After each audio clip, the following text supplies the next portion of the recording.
नमस्कार, मी अक्षय. एडियन बातमीपत्रात पुन्हा एकदा तुम्हा सर्वांचं मनपूर्वक स्वागत करतोय.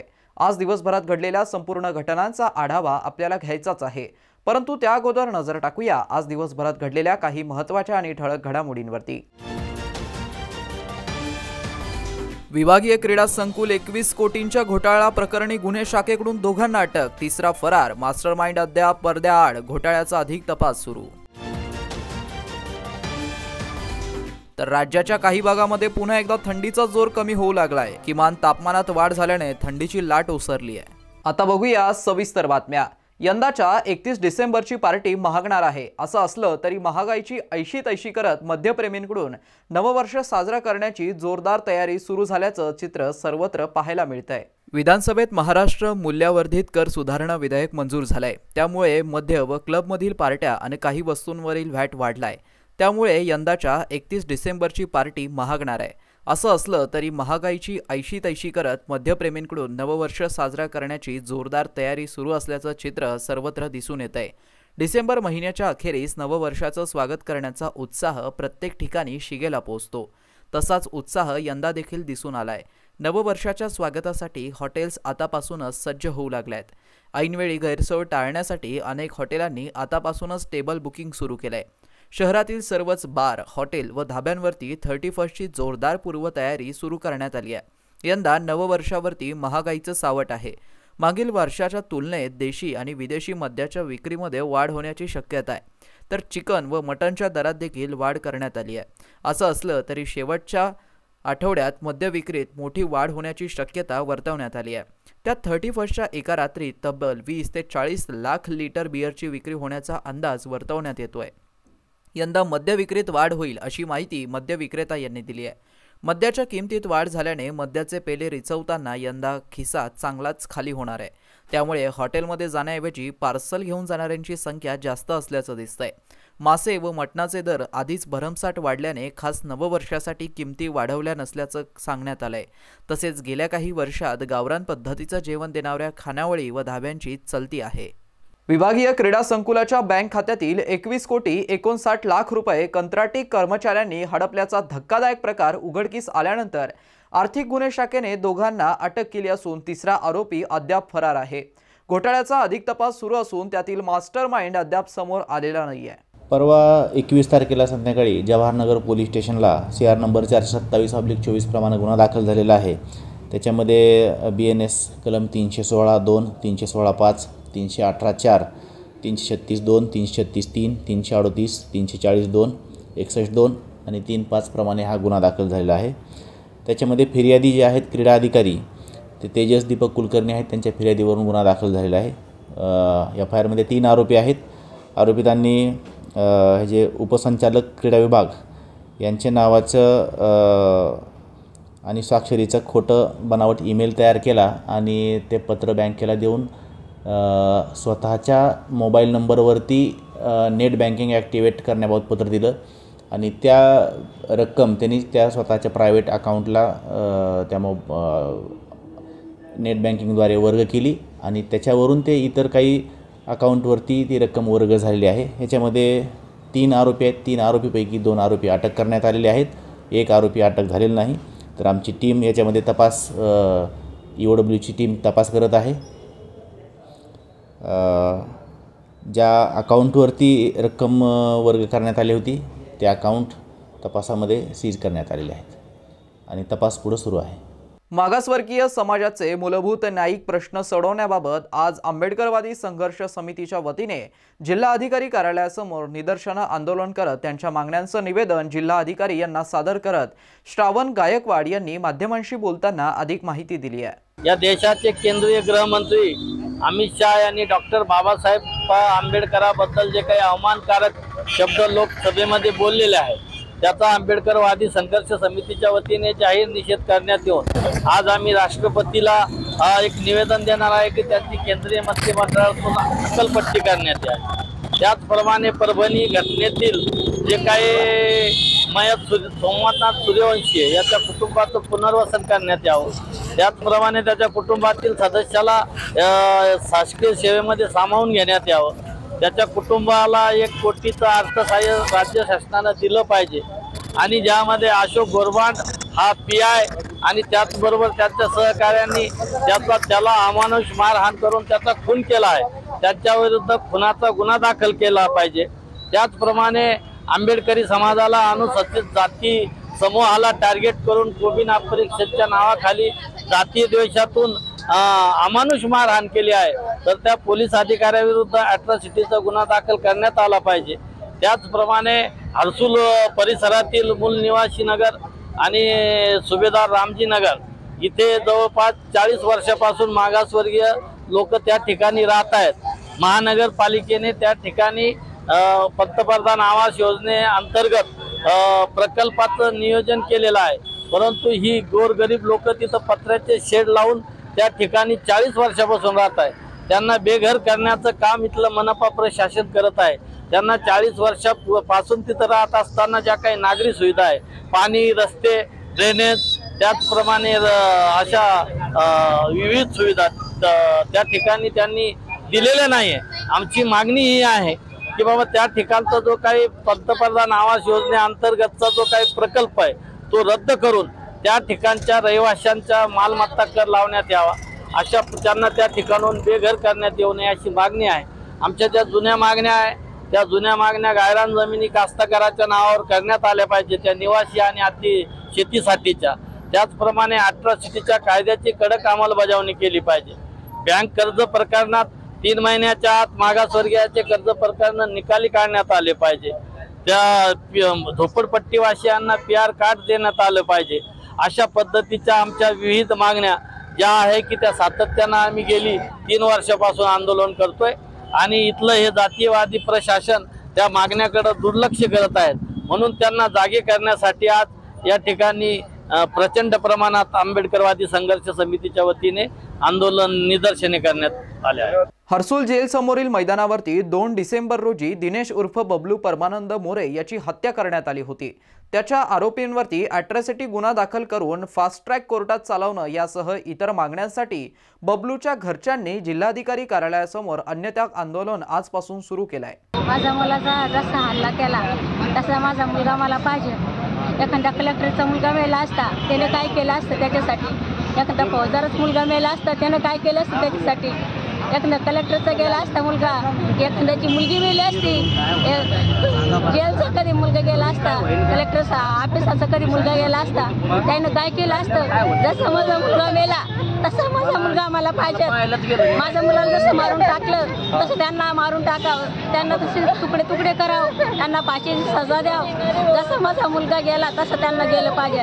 त्यांच्या घरात कोणी ठेवला नाही पाहिजे। आम्हाला जसं तरसावलं तसं त्यांना तरसाला लावा आणि माझ्या मुलगाला जसं मारून चाकू घालून बॅटा मारून सनी आणि तिथं जेलच्या समोर असं जे दिसता 4:30 वाजता माझ्या मुलाचा अत्याचार करून टाकला, खून करून टाकला आणि माझ्या मुलाला काय म्हणत असन, माय म्हणत असन का पप्पा म्हणत असन का मम्मी म्हणत असन का ताई म्हणत असन, कोण म्हणत असन, त्याच्या जीवाने काय केलं असन, असं चाकू मारून सनी डोक्यामध्ये बॅटा मारू माझ्या लेकाचा खून करून जागावर टाकला, तसं त्याचा सुद्धा असा खून करायला पाहिजे अशी माझी मागणी आहे। माझ्या मुलाला आणून द्यावं सरकारनं।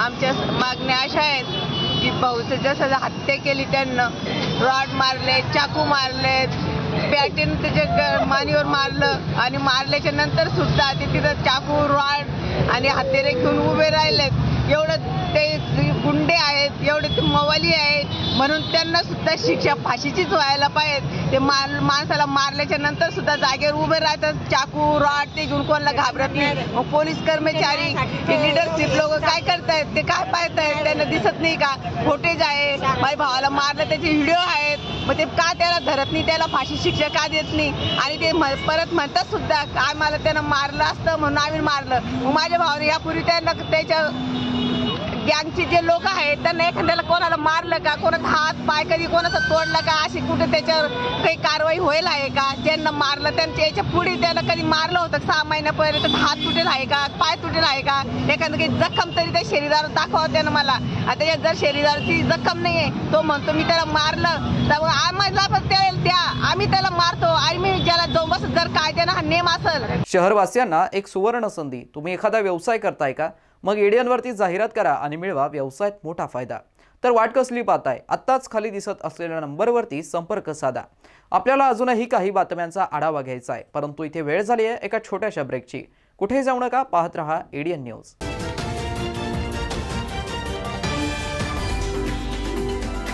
अनेकांच्या मनात स्वप्न असते की देशाची सेवा करायची, परंतु काही लोकच योग्य प्रशिक्षण घेऊन ते वास्तवात पूर्ण करतात. वास्तविक सैनिक बनणे सोपं काम नाही, कारण प्रशिक्षणाच्या मैदानापासून ते युद्धाच्या रणांगणापर्यंत प्रत्येक क्षण संघर्षमय असतो. फक्त जो इमानदार, समजूतदार असेल आणि ज्याची इच्छाशक्ती प्रबळ असेल असाच व्यक्ती या क्षेत्रात टिकू शकतो. प्रत्येक वर्षी अनेक परीक्षार्थ्यांना यश प्राप्त होते, ते फक्त आणि फक्त गरुडचे अकॅडमी. पंख आम्ही देतो, उंच भरारी तुम्ही घ्या.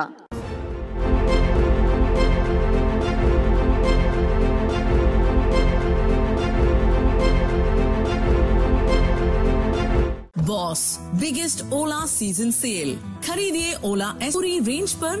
मूव ओएस फीचर्स, 8 साल की battery warranty, hyper charging credit और चुनिंदा कार्ड पर 25,000 तक की छूट पाएं. टॉप सर्विस के साथ 1 दिन की सर्विस गारंटी या एक अतिरिक्त S1 पाएं. जल्दी करें, सीमित अवधि का ऑफर.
मस्त मास्क पहना रे तूने.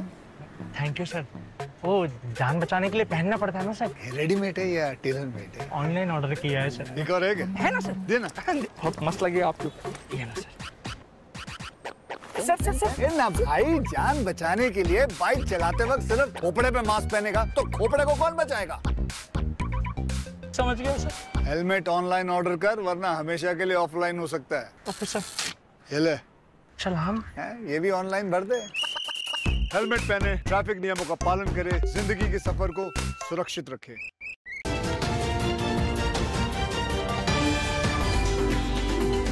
ब्रेक नंतर पुन्हा एकदा स्वागत. आपण बघत आहात एडियन बातमीपत्र. डॉक्टर बाबासाहेब आंबेडकर मराठवाडा विद्यापीठाचे नॅक मानांकन उंचावलं ही आपल्यासाठी आनंदाची व अभिमानाची बाब आहे, अशी प्रतिक्रिया माजी कुलगुरू डॉक्टर विजय पंढरी पांडे यांनी व्यक्त केली आहे. यावेळी कुलगुरू डॉक्टर विजय फुलारी यांनी सदिच्छा भेट देऊन सत्कारही केलाय. कुलगुरू डॉक्टर विजय फुलारी यांची माजी कुलगुरू डॉक्टर विजय पंढरी पांडे यांनी सदिच्छा भेट घेऊन सत्कार केलाय. यावेळी प्रकुलगुरू डॉक्टर वाल्मिक सर्वदे, कुलसचिव डॉक्टर प्रशांत अमृतकर, डॉक्टर नीता पांढरी पांडे, MITचे संचालक डॉक्टर पाटील आदी उपस्थित होते. यावेळी माजी कुलगुरू डॉक्टर विजय पंढरी पांडे म्हणालेत की माझ्या कार्यकाळात 10 वर्षापूर्वी पहिल्यांदा अ दर्जाचं मानांकन मिळालं. आपण हा दर्जा A+ पर्यंत उंचावला. आगामी काळात विद्यापीठात PM उषा प्रकल्पाच्या माध्यमातून आणखीन पायाभूत सुविधा उभारण्यात येतील, असं कुलगुरू डॉक्टर विजय फुलारी यांनी सांगितलंय. चालू वर्ष विद्यापीठाच्या इतिहासात संस्मरणीय ठरेल, कारण एकाच वर्षात नॅक A+ दर्जा टॉप 50 विद्यापीठात निवड, शैक्षणिक विभागाचं AAA 100 कोटींचा निधी, केमिकल टेक्नॉलॉजीला NBA मानांकन तसंच रखडलेल्या PhD प्रवेश प्रक्रियेस दिलेली गती या महत्त्वाच्या उपलब्धी असंही ते म्हणाले आहेत. नायलॉन मांजा आढळला तर याद राखा, थेट अटक करणार. पोलिसांनी तयार केलेले पोस्टर प्रत्येक विक्रेत्याला दुकानात लावणं बंधनकारक असेल. पोलीस आयुक्त प्रवीण पवार यांनी पतंग विक्रेत्यांना इशारा दिलाय. माणसांसह पक्ष्यांसाठी घातक ठरणाऱ्या नायलॉन मांजाची विक्री करताना कोणी आढळल्यास गंभीर कलमान्वये गुन्हा दाखल करून थेट अटक करण्यात येईल, असा इशारा पोलीस आयुक्त प्रवीण पवार यांनी पतंग विक्रेत्यांना दिलाय. संक्रांतीची चाहूल लागताच सर्वांनाच पतंगाचं वेध लागतं. पतंग कापण्याच्या ईर्षेपोटी अनेकांकडून घातक असा नायलॉन मांजा म्हणजेच चायनीज मांजाचा वापर केला जातो. या मांजाला घातक काच लावलेली असल्याने अनेक जण गंभीर जखमी होतात. गेल्या 2 महिन्यांमध्ये शहरात जवळपास 6 नागरिक यात गंभीर जखमी झाले आहे. गतवर्षी यात अनेक पक्षी जखमी होऊन मृत्युमुखी पडले. उच्च न्यायालयाने देखील याची गंभीर दखल घेत पोलिसांसह महानगरपालिकेला चांगलंच खडसावलं होतं. या पार्श्वभूमीवरती पोलीस आयुक्तालयात शहरातील सर्व पतंग विक्रेत्यांची बैठक घेऊन मांजा विक्री न करण्याबाबत दम भरलाय. यापुढे सातत्याने पतंग विक्रेत्यांचे गोडाऊन व दुकानांची तपासणी होणार आहे. पोलीस कधीही छापे टाकतील. कुठेही मांजा आढळल्यास या परिसरातील सर्व पतंग विक्रेत्यांची खोलवर चौकशी केली जाईल. गरज पडल्यास गंभीर कलमान्वये गुन्हे दाखल करून अटक केली जाईल, असा इशाराच पोलीस आयुक्त प्रवीण पवार यांनी दिलाय.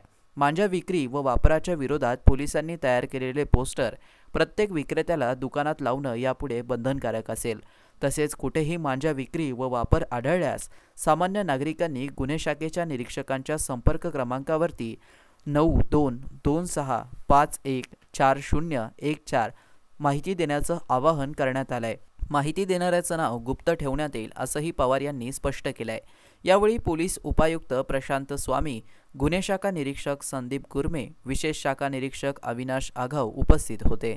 राज्यातून गेल्या काही दिवसांपासून थंडी गायब झाली असून अरबी समुद्रात तयार होत असलेल्या चक्रकार वाऱ्यांमुळे आर्द्रता वाढली आहे. परिणामी राज्यात येत्या काही दिवसात किमान तापमान हळूहळू 2 ते 3 अंशांनी वाढणार आहे. ईशान्येकडील राज्यामध्ये पावसाला पोषक वातावरण तयार झालंय. राज्यातून गेल्या काही दिवसांपासून थंडी गायब झाली आहे. आता अरबी समुद्रात तयार होत असलेल्या चक्राकार वाऱ्यांमुळे आर्द्रता वाढली आहे. परिणामी राज्यात गेल्या काही दिवसात किमान तापमान हळूहळू 2 ते 3 अंशांनी वाढणार आहे. ईशान्येकडील राज्यांमध्ये पावसाला पोषक वातावरण तयार झालंय. याचाच परिणाम महाराष्ट्राच्या तापमानावरती होणार असून पुढील 2-3 दिवसात राज्यात काही भागांमध्ये पावसाची शक्यता आहे. दरम्यान थंडीचा जोर कमी झाला असून तापमान वाढलंय. मध्य महाराष्ट्रात किमान तापमानात वाढ झाली असून पुण्यात 17 ते 20 अंश सेल्सिअसची नोंद करण्यात आली आहे.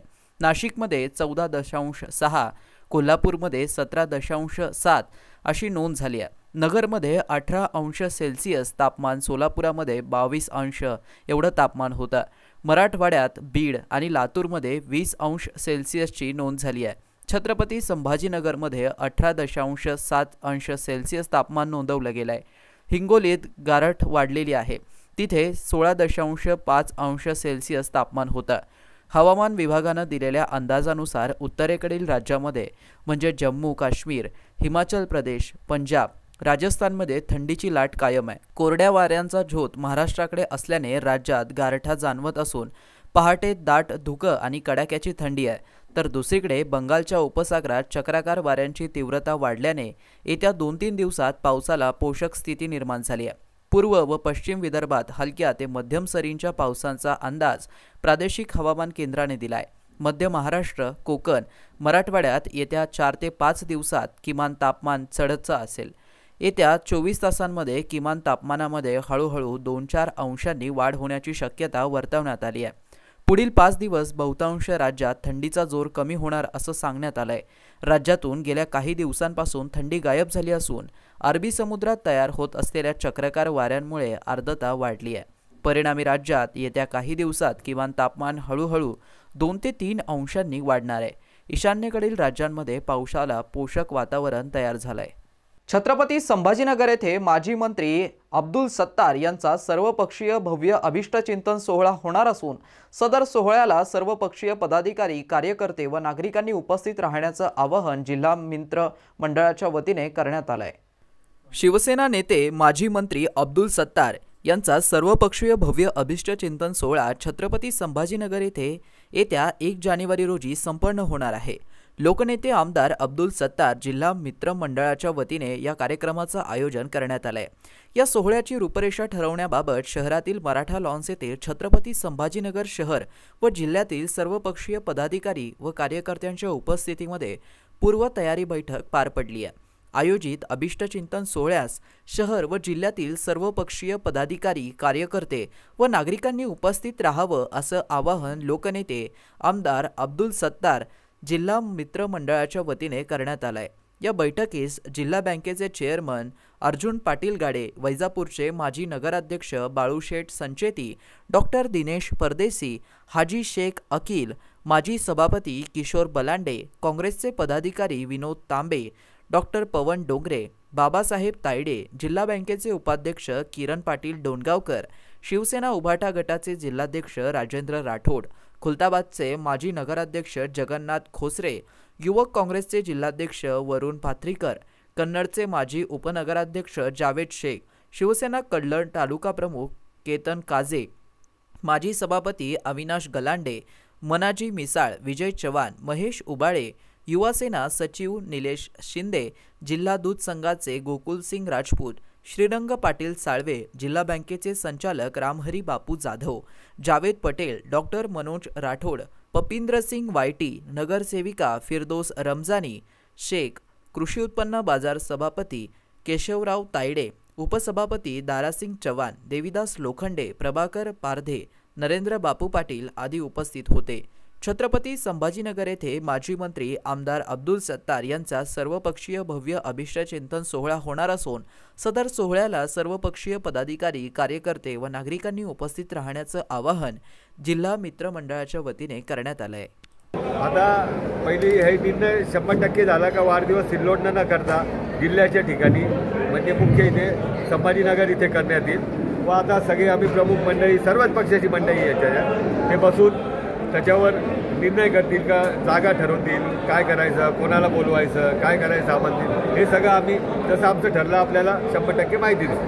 आज सन्माननीय आमचे नेते आणि महाराष्ट्र राज्याचे लोकप्रिय मंत्री राहिले सन्माननीय सत्तार साहेब यांच्या वाढदिवसानिमित्त जो 1 तारखेला वाढदिवस आहे त्यानिमित्त सर्व मित्रमंडळी नाही आज काल आमचं बोलणं झालं सर्वांचं फोनवर आणि एका फोनवरती ही सर्व मित्रमंडळी जमा झाली आणि आमचं सर्वांचं असं ठरलं की बा साहेब जरी मंत्री नाही तरी साहेबाचा वाढदिवस हा मंत्रिपदापेक्षा लोकनेते म्हणून सनी मराठवाड्याची राजधानी संभाजीनगर येथे साजरा करायचा। लोकनेते अब्दुल सत्तार साहेबांचा वाढदिवस 1 जानेवारी रोजी आहे।